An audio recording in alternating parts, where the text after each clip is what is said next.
Saludos a todos, Rudy Jacinto del Precio del Éxito Fútbol, Santi Escamilla de A Mano Cambiada y el PSG es campeón de la UEFA Champions League con un marcador de 5-0, con mucha juventud, presión alta, ya lo veníamos avisando en la previa, y un Inter que me parece Santi jugó por debajo de sus posibilidades. Buenos días, tardes o noches. Hola Rudy, hola a ti y a todas las personas que nos acompañan. La mayor goleada en la historia de cualquier competencia europea, ¿no? Estamos hablando de una manita que nunca había sido la diferencia en una final de Champions League y la consigue Paris Saint-Germain aplastando de inicio a fin al Inter de Milán, sobre todo los primeros minutos, o sea, para la media hora ya estaba definido este partido completamente. La verdad es que una repasada y así como lo vemos en esta imagen, Dembélé claramente consigue lo que Messi y lo que Mbappé no pudieron hacer en su momento, ¿no? ¿Quién lo hubiera dicho? Sí, me complace informar que yo no hice ninguna de estas imágenes en específico, pero sí hice el collage y creo que quedó bastante bien. Creo que quedó bastante bien. Para los que nos están viendo en youtube.com, digan al Precio NFL y en A Mano Cambiada, por supuesto, en el canal de Google. Pero sí, lo del PSG dominante, Hakimi al 12, Doué al 20, al 63 otra vez Doué, al 65 otra vez una tarjetita amarilla de Doué, está revolucionado. Sale Doué, entra Barcolá, falló varias claras, nos deja bastante latente y patente el por qué no ha sido titular en esta escuadra de enero a la fecha.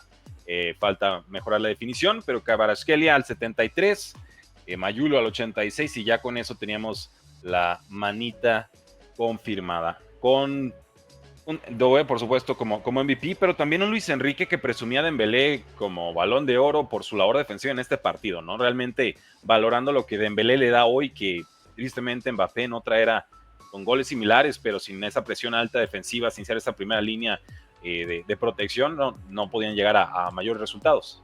Y con Vitinha siendo el héroe anónimo, ¿no? Porque prácticamente nadie lo menciona, pero el tipo es fundamental. O sea, para mí quedó clarísimo en el primer gol y luego en el de Kvaratskhelia. Entonces, vamos por orden con el primero. Número uno, el que mete el pase, que rompe la línea para Doué, que después le mete la asistencia a Hakimi, es Vitinha precisamente, que está viendo hacia un lado completamente, toca hacia el otro y nadie en la defensa esperaba ese pase. Anotan, Hakimi incluso se queda tranquilo, diciendo, o sea, como agradeciendo, recordando su etapa en el Inter, pero fue Vitinha el que rompió la buena defensa que tenía en ese momento el Inter de Milán. Después repasa completamente el PSG por encima al equipo del Inter de Milán. Y en el 4-0 hay una jugada que a mí me parece muy interesante porque está balón parado, acaba de hacer una falta el equipo de Inter y están en la lateral derecha, literalmente en la lateral derecha, ahí arrancan. Vitinha toca, no hay espacio por ahí, entonces se muestra como opción, le regresan el balón, va con el central, recorre, ayuda a dar vuelta, le dan el balón cuando ve la posibilidad de girar, lo hace y rompe la primera línea de presión del equipo de Inter de Milán. Después Dembélé, un crack que se entendió perfectamente con Vitinha, pisa el balón, se lo regresa de taquito y Vitinha con la conducción, un pase, asiste y deja solo a Kvaratskhelia mano a mano contra el portero. Pero era una jugada que tenías literalmente con los 11 jugadores del Inter detrás de la línea del balón y que con 4 o 5 pases, 5 acciones, intervenciones de Vitinha, terminó en un mano a mano que Kvaratskhelia anota. Pero eso es lo que te da Vitinha, ¿no? Entonces, a mí me parece el héroe anónimo y un jugador que se tiene que resaltar más, pero como no es el que está haciendo los goles, aunque meta el pase clave, aunque ponga la asistencia, aunque sea el que orquesta el ataque de Paris Saint-Germain, pues termina siendo un poco olvidado, ¿no? Me suena un poco a Pedri en el Barcelona. Sí, Quizás con 100%. menos A renombre. Xavi, a Iniesta, a Correcto. Modric, a Kroos, a los mejores mediocampo, centrocampistas de los últimos 10, 15 años, 20 años, a ese nivel jugó esta temporada Vitinha. Sí, no el que necesariamente pone la asistencia, sino el que pone el pase, que entonces abre la posibilidad de la asistencia, ¿no? Y ese dato del pase peligroso previo a no se registra tan fácilmente o en todas las páginas, pero intrigante lo que hace el PSG, sí, con todo el dinero del mundo. Sí, reseteando el botón a la era de Mbappé y de Neymar y de Messi, que vimos que ya con 30 plus super talentos no alcanzaban, necesitabas esa juventud, esa inyección realmente de velocidad y de compromiso, y lo han encontrado, y con jugadores, pues Doué tiene 19, Mayulo tiene 19, Joao Neves tiene 20, Nuno Méndez tiene 22, Kvaratskhelia 24, Hakimi y Dembélé 26 y 28. O sea, la base del equipo está completamente cimentada. Hay todavía presupuesto, por supuesto, para gastar más. Ganando la Champions League, pues llega un buen dinerito si es que algo le faltaba todavía al PSG. ¿Qué tanto podríamos estar viendo la consolidación de un equipo que pueda repetir? ¿O es más bien que el resto también de Europa tendrá que jugar al nivel esperado, ¿no? Pensando en un Real Madrid que salió eliminado temprano, un Arsenal que quizás decepcionó contra el PSG, un Barcelona que se dejó meter 7 goles en un ida y vuelta contra este Inter, Bayern Múnich que no sí fue fue delantero, el City no existió, o sea, PSG perfeccionó un torneo en el cual hubo muchas dudas en muchos niveles, ¿no? Y hasta el Liverpool lo podríamos incluir ahí, que por supuesto sale despachado y despechado también de este duelo y vuelta contra el PSG. ¿Es esta la consolidación del grupo? ¿O hay todavía demasiada competencia en Europa para pensar en que pueda haber una especie de dinastía? Yo creo que hay demasiada competencia en Europa. Además, o sea, ¿cuánto tiempo se tardaron en ganar una, no? Entonces, no hay que adelantarnos antes de decir que son los favoritos para ganar la siguiente. Lo que sí es que la base es joven, entonces, en la medida en la que lo puedan mantener, que no se dejen seducir algunos de estos jugadores por equipos más importantes, específicamente Vitinha. O sea, yo creo que si se roban a ese jugador, ahí puede costar mucho. Pero porque Kvaratskhelia acaba de llegar, entonces no se puede ir literalmente. Dembélé, yo esperaría que se quede, entendiendo que acaba de alcanzar su mayor nivel, y eso es lo que te permite, pues sí, emocionarte, ¿no?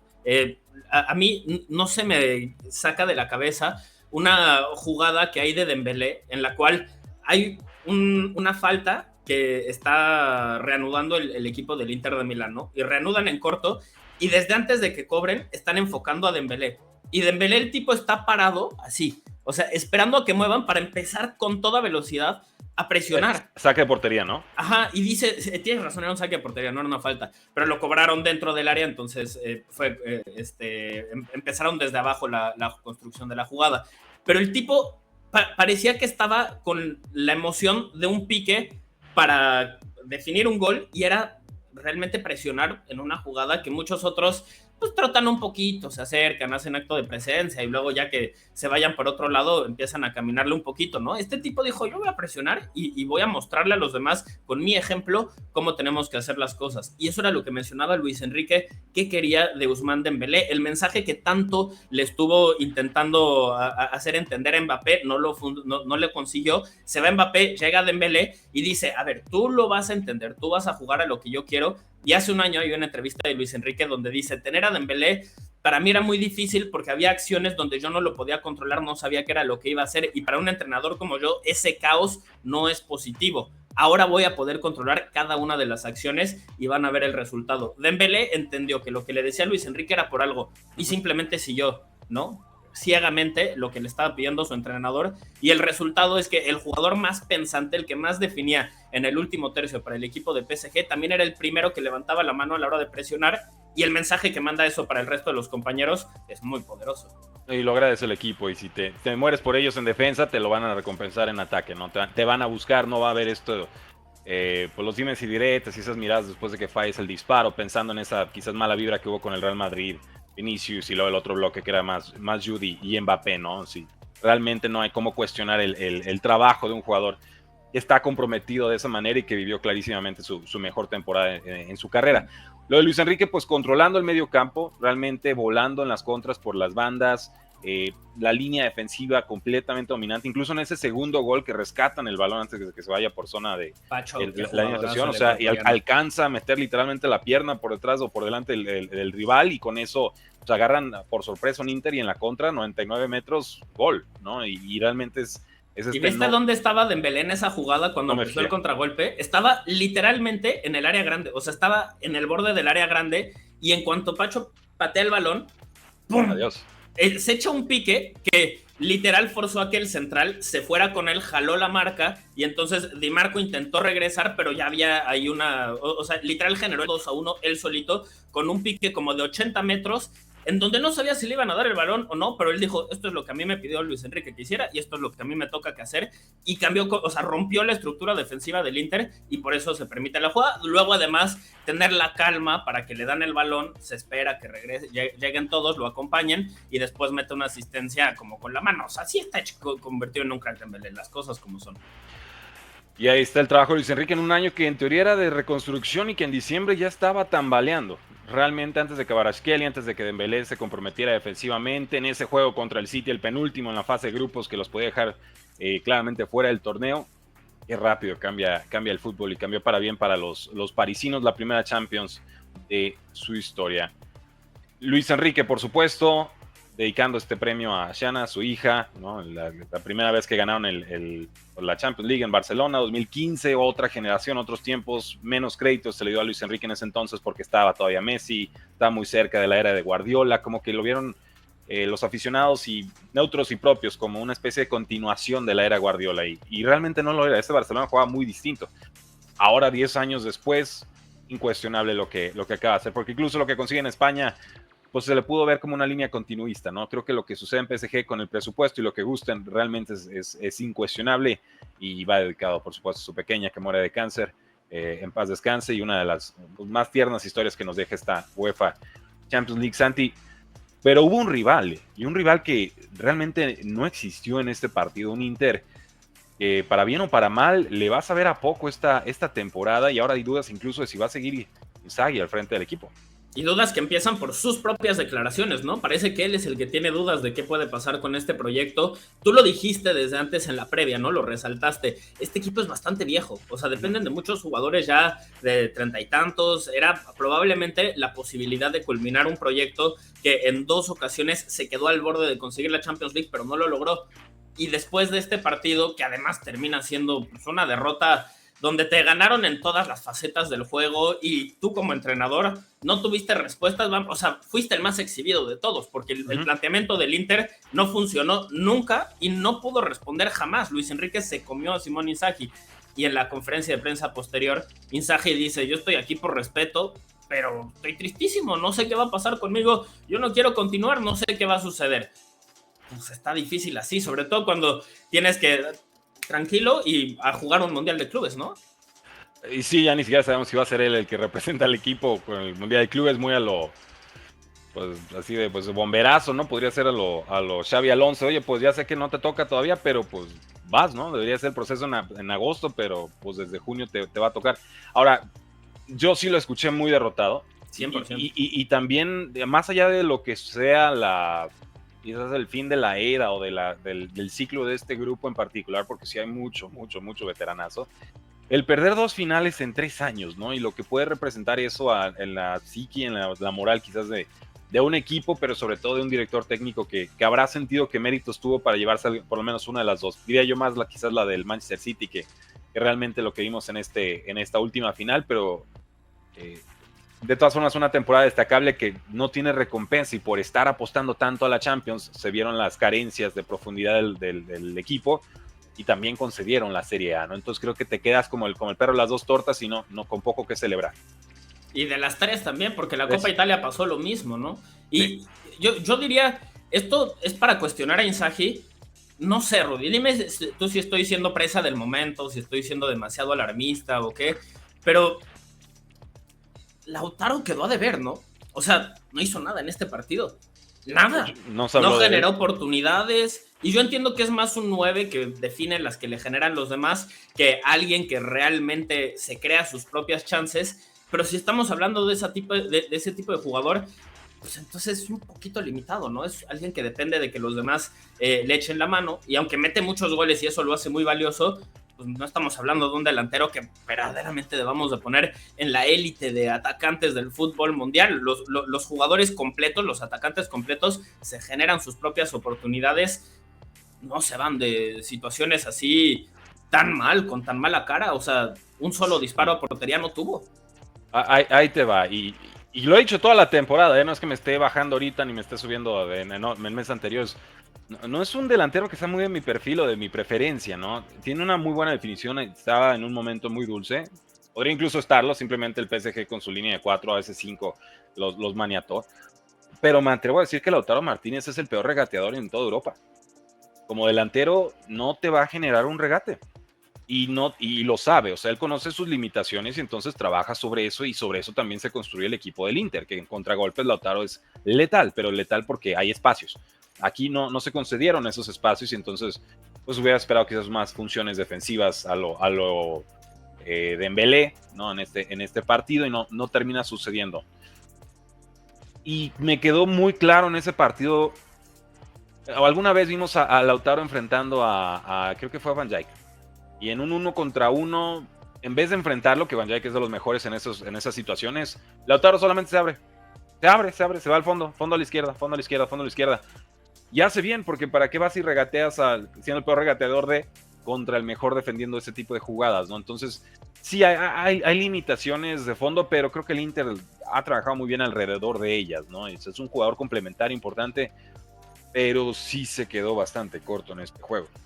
Si buscabas un factor X, no lo iba a hacer Lautaro sin ayuda de alguien más, y ese alguien más no existió. Y justo hacia allá iba, porque creo que los jugadores sí dependen un poco del esquema en el que juegan para ver su mejor o peor versión, y este es un equipo muy defensivo. En ese sentido, Lautaro ayuda mucho porque sí presiona, sí te ayuda, es un toro, o sea, sí hace todas esas cosas, ¿no? Que quieres de sacrificio. Pero luego, ya cuando estás atacando tú, aunque es potente físicamente, tú lo acabas de describir muy bien. O sea, a mí me recuerda bastante al hermano de ¿no? A Filippo Inzaghi, a Pippo Inzaghi, que era un jugador que dentro del área era letal completamente, pero sí necesitaba a un Kaká, necesitaba jugadores así que le generaran oportunidades. Realmente él, si no las tenía, pues no anotaba muchos goles, y se vio hacia el final de su carrera. Como que con Lautaro estoy empezando a entender que es más ese tipo de jugador, y ya dejar de esperar, porque incluso creo que yo lo sobrevaloré un poquito en las semifinales y en todas las etapas previas, porque seguía apareciendo en momentos importantes. Entonces, si es un killer, si es un 9 que te ayuda y levanta la mano normalmente en los momentos importantes, pero ahora no apareció, y entonces te das cuenta que si no anota ese gol, si no aparece con eso, no te da mucho más. Se queda corto, sí. Por ejemplo, Lautaro Martínez en un Arsenal, hombre, ahorita te lo firman y te lo agradecen, ¿no? Muy distinto a lo que tienen de puro mediocampista reconvertido a. Pero no esperes que él haga la jugada solo, y creo que eso quedó latente aquí. Es solo por personalizar o puntualizar. Claro, y no quiere decir que sea malo, ni lo estamos... O que fuera su culpa perder este partido, realmente fue un desastre colectivo. Y puede ser de los mejores 10 9 del mundo, o sea, de los mejores 10 centrodelanteros del mundo, para ser más claro, y de todos modos decir que no es alguien que está en la élite de los futbolistas en este momento, porque, o sea, si estamos haciendo una lista de los 10 mejores futbolistas que hay, no sé si va a entrar Lautaro, incluso si estamos hablando de los 10 ofensivos. Ya si hablamos de los 10 centrodelanteros, ok, quizás ahí sí entra Lautaro, pero bueno, hay diferencias, ¿no? Y así es como el PSG gana el cuadruplete con un 59% de posesión, con 23 disparos, 8 de ellos a portería. El Inter responde apenas con 8 disparos, 2 a portería. O sea, hubo más goles del PSG que tiros a puerta por parte del Inter, y ahí es donde ves que quedaron completamente rebasados en todas sus líneas. También lamentar, por supuesto, los choques de policías con aficionados en París después del partido, 2 muertos, cientos arrestados, por ahí un policía también hospitalizado. Hombre, imagínate si hubieran perdido. Y la verdad, yo no entiendo esta parte. O sea, qué bonito que gane tu equipo y hay que celebrarlo, y la primer Champions en la historia y así, pero ya de ahí entiendo que las multitudes, cuando hay multitudes, el coeficiente intelectual de las personas se vuelve colectivamente el IQ de la persona más baja, ¿no? Que está en esa multitud. Entonces no los puedes controlar y se vuelve algo caótico. Pero al mismo tiempo, pues hay que poder celebrar sin caer en eso, ¿no? Sí, hay que pensar y hay que castigar a los responsables. Y sí, el fútbol puede ser muy pasional, pero nunca puedes invocar en esto, ¿no? Y cada que suceda, habrá que atajarlo. Yo ya harto de ver. Auto se mete a celebración y se lleva a quién sabe cuántas personas, que en el juego de la Copa del Rey, y luego también en Europa. Dices, no, es el cuento de nunca acabar esto, ¿no? Realmente es una tragedia. Y ves los videos y dices, es que, o sea, es excusa para hacer vandalismo. Correcto. Ya termina siendo algo muy triste y opaca lo que había sido una gran final, ¿no? O sea, podríamos estar hablando de Desiree Doué, y es el jugador más joven en la historia en anotar y tener una asistencia al mismo tiempo en la final de la Champions League, el más joven en la historia en anotar 2 goles en la Champions League, en fin, participar en la creación de 2 goles, perdón, es un crack. Pero no, tenemos que también resaltar esas cosas, pues porque pasaron. Correcto, y las condenamos enfáticamente. Y para los que se pregunten, bueno, ¿qué sigue para el fútbol mundial? El mercado de fichajes, por supuesto, que ya está adelantado, porque vamos a tener un mundial de clubes. Y el ganador de este torneo de la FIFA, el mundial de clubes, se va a llevar hasta 125 millones de dólares. Dependiendo, Dependiendo, porque ¿Cómo está? Ahí la FIFA mintió con los datos. Hay un video. No, la FIFA mintiendo, Santi, cuéntame más. Yo sé, Rudy, yo sé. Es algo que no podemos imaginarnos, pero sí sucedió. Hay un video de la media inglesa que lo explica perfecto. De hecho, le dedicaron como 2 videos de 3 horas totales. Entonces, la verdad es que ese contenido vale mucho la pena y me las eché todas y de ahí estoy citando la información. Entonces, citando la fuente, Rudy. Ya sabes que aquí aprendimos sí, eso son bien, buenísimos, ¿no? Mucho respeto al trabajo de la media inglesa. Y ahí resaltan que depende un poco más bien de la confederación. O sea, los equipos de la UEFA, específicamente el Manchester City y el Real Madrid, son los que más pueden ganar y ellos sí pueden ganar ese trofeo que tú dices y que la FIFA tanto está presumiendo, ¿no? Pero son los únicos. Literalmente son los únicos en la forma en la que se compensa cada victoria y cada resultado y cómo vas avanzando según las condiciones que estipularon. Son los únicos 2 equipos que pueden aspirar a ganar eso. De ahí le vas restando un poquito. Los de la UEFA podrían ganar más de 100 millones, que es un montón de varo. De ahí luego te vas con los de la Conmebol, que están más arriba, Boca Juniors, River Plate, etcétera, etcétera, y esos también se pueden ganar un barote, pero ningún equipo de fuera de la UEFA puede ganar más dinero que uno que está adentro de la UEFA. Esa fue la forma en la cual convencieron a tantos equipos de esa confederación de estar en este torneo. Si no, hubiera sido un torneo con 2, 3 de la UEFA, de las demás confederaciones, y eso le resta un poquito de valor, ¿no? Entonces termina siendo muy mentiroso porque realmente para el resto del mundo no pueden aspirar a eso. Tendrían que aspirar a ganar la final o por lo menos llegar a la semifinal para ya tener un pago cercano a los 100 millones de euros. Pero no nada cercano a lo que se está presumiendo que se podría alcanzar. Realmente ahí sí están mintiendo mucho con los datos y también están diciendo que va a haber un mínimo para cada equipo, que tampoco es cierto. O sea, en fin, están mintiendo mucho con los datos y diciendo que se van a repartir más, se va a repartir más dinero del que realmente se va a repartir. Habiendo dicho eso, sí se va a repartir un barote para todos los equipos que estén participando. Solo por participar ya vas a recibir una compensación bastante importante, en muchos casos mayor a lo que ganarías si eres campeón de tu liga, por ejemplo, de cuestiones como esa. Así que ahí sí, la verdad, sí son importantes los bonos económicos, solo no los que la FIFA está diciendo que sí, a falta de prestigio en un torneo que pues está reinventando en tiempo real y está metido con calzador porque no descansa los jugadores, pues dinero. Pero me estás diciendo que el dinero también es de mentiritas, o por lo menos la forma en la que lo están repartiendo es mentira, entonces sí, pues estamos fritos. Sí. Oficialmente la competición va a repartir $1,000 millones entre 32 equipos participantes. Eso es lo que nos dicen oficialmente. ¿Qué sabes de dónde salen? De sponsor, según yo, esto no sale de las arcas de la FIFA. Es de DAZN. DAZN pagó eso, que DAZN por quién está controlado, por Qatar. Y entonces, esencialmente, está financiando Qatar esta Copa del Mundo junto con los Emiratos Árabes Unidos. Son los 2 que están poniendo el dinero sobre la mesa, porque también Infantino dijo que eso era lo que se iba a repartir en cuanto a los derechos de transmisión. O sea, específicamente era lo que se iba a ganar.